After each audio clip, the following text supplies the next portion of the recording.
नमस्कार, आपका अक्षता क्लासेस में स्वागत है। आज हम रामधारी खंड 1 की प्रतिलेखन संख्या 19 की डिक्टेशन करेंगे, जिसकी स्पीड 80 शब्द प्रति मिनट होगी। आपकी डिक्टेशन अगले 5 सेकंड में शुरू होगी। 5, 4, 3, 2, 1 स्टार्ट।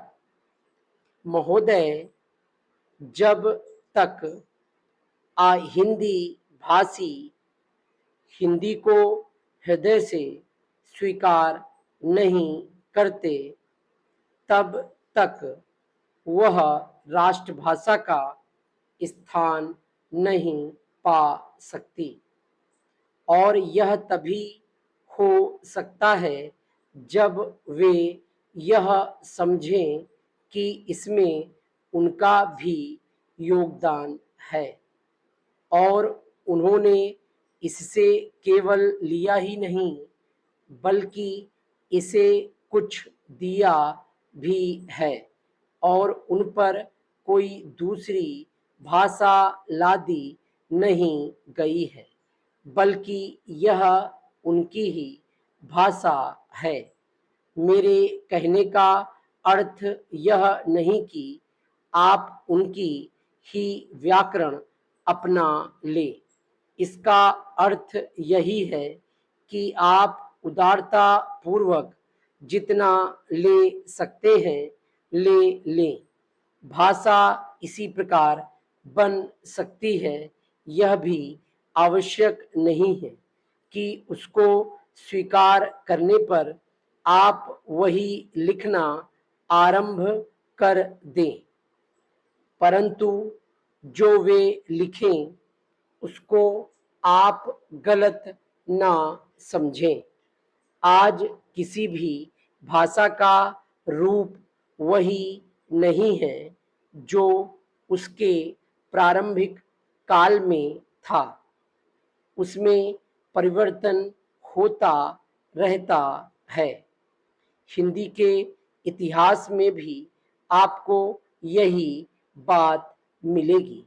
मैं हिंदी का कोई विद्वान नहीं हूँ, पर मैं अपने अनुभव से कह सकता हूँ कि उसमें भी पिछले 500-600 वर्षों में बहुत अंतर पड़ा है तथा पहले की और आज की हिंदी में काफ़ी अंतर है।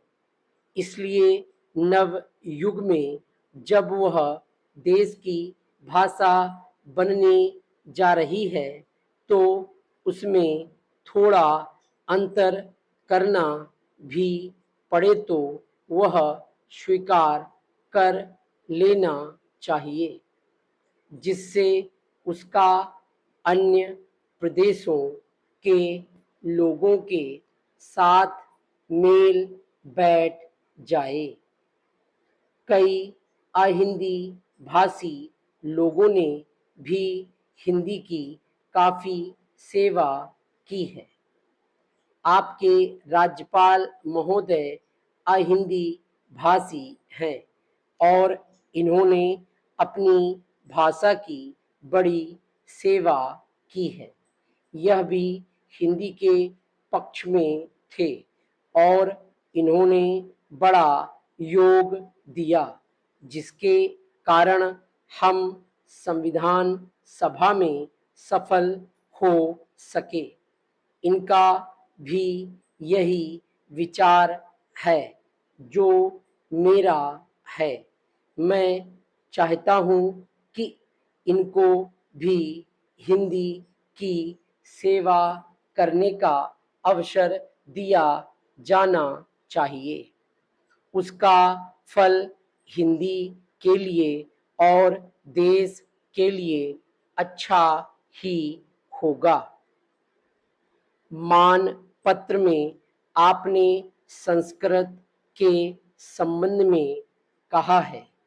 मैं मानता हूँ कि हमारे देश में संस्कृत का अध्ययन आवश्यक है, क्योंकि देश की सभी भाषाओं का स्रोत वही भाषा है। संस्कृत से हमारा संबंध अटूट है।